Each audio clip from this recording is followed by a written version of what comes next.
भारत में जन्मे हैं और भारत की संस्कृति में घड़े हैं। इसकी खूबसूरती, इसकी विविधता आज जैसा लगता है कहीं खो सी गई है।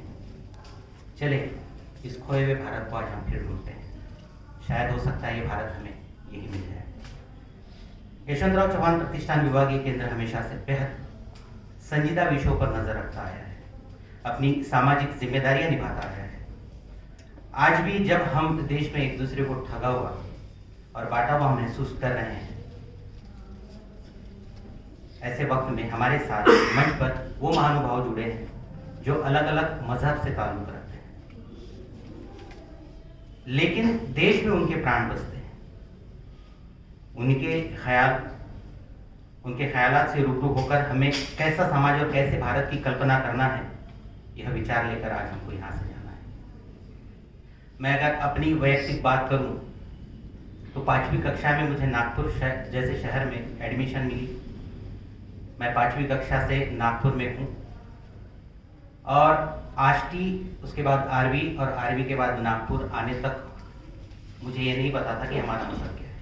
किसी ने नहीं सिखाया, और अगर किसी ने सिखाया तो 2 संस्कारों में घड़ने का और 2 संस्कारों को जीने का मुझे सौभाग्य मिला, और भारत की संपूर्ण संस्कृति में मुझे डूबे रहने का सौभाग्य मिला।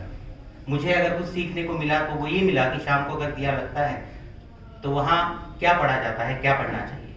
सदा सर्वदा योग तुझा घडावा तुझे कारणी देह माझा जिजावा उपेक्षु नको गुणवंता अनंता मागणी ही जियाता प्रभु नायका मागणी ही जियाता।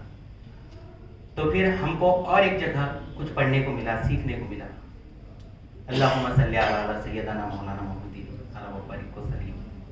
ये भी हमारी संस्कृति में हमको मिला। इसके बाद हम अगर थोड़ा आगे बढ़े तो सर हम नानक जी के द्वार भी आए, और वहां आने के बाद वहां से हमको सीखने को मिला कि नानक दुखिया जे नाथ वे रह गए सर पे तेरे मेरा हाथ वे। वाहेगुरु जी का खालसा वाहेगुरु जी की फतेह, ये हमको सीखने को मिला। और जब कभी जिंदगी के अंधकार में हम परेशान हो गए, घबराने लगे, कुछ विषयों पर डरने लगे, तब हमारे कान में बहुत ही सुंदर मंत्र आया, बहुत ही सुंदर गीत आया, और वो गीत था घबराए जब मन अनमोल और हृदय को डामाडोल, हे मानो तू मुख से बोल बुद्धम शरणम गच्छामि। चर्च में जाने का सौभाग्य मिलता है कलाकार होने की वजह से। वहां जाते हैं तो बस एक ही बात सुनने को मिलती है, सीखने को मिलती है, हे ईश्वर तेरी आराधना करूं, तेरी उपासना करूं। और फिर शास्त्री साहब जैसे व्यक्तिमत्व मिलते हैं तो उनसे जय जिनेन्द्र करके ही हमें मुलाकात करने का सौभाग्य मिलता है।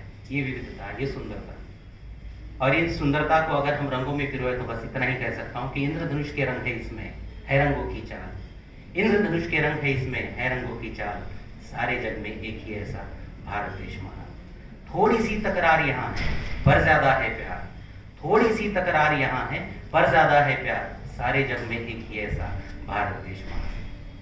और एक अल्फाज मैंने ऐसे भी लिख दिया कि कभी मंदिर में चला गया, कभी मस्जिद में भी चला गया, कभी चर्च चला गया, कभी गुरुद्वारा चला गया। किस लिए गया? थोड़ा सा सुकून पाने के लिए, क्योंकि सुकून की जगह है, सुकून मिलता है। ईश्वर पता नहीं कहाँ मिलता है, लेकिन वहां जाने के बाद सुकून मिलता है। तो फिर मैंने कुछ अशार सर लिख लिया, जो मन में आया भाव लिख लिया, और दोनों चीजों को अनुभव करके लिखा कि ढोलक से धमधम निकले शहनाई से तान, ढोलक से धमधम निकले शहनाई से तान, मंदिर से निकले शंख मस्जिद से आजान। सबसे पावन देश है मेरा, इसमें बसी मेरी जान, सनम मेरा हिंदुस्तान। हिंदुस्तान अगर कहीं बसना चाहिए तो वो आपके दिल में बसना चाहिए, ना कि आपने ये बोलना है तभी आप हिंदुस्तानी कहलाओगे। नहीं, आपका रोम रोम हिंदुस्तानी होना चाहिए, आप पूरी तरह से हिंदुस्तानी होना चाहिए। और आप हिंदुस्तानी तभी बन सकते हैं जब आप एक सच्चे इंसान बन सकते हैं। हिंदुस्तान में सच्चे और मुकम्मल इंसान बसते हैं, एक दूसरे का प्रेम और सौहार्द लेकर चलने वाले लोग बसते हैं।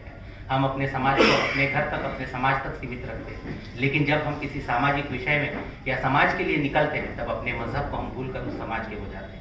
यही हमारी हिंदुस्तान की सुंदरता है, यही हमारी खूबसूरती है। और कहीं ना कहीं इस खूबसूरती को ग्रहण लगाने का काम हाल फिलहाल में हम देख रहे हैं, अनुभव रहे हैं। और मैं एक बात और पक्के तौर पर कह सकता हूँ कि भले ही हमें कितनी ही बांटने की कोशिश की जाए, वो टूटता नहीं, कच्चा नहीं होता।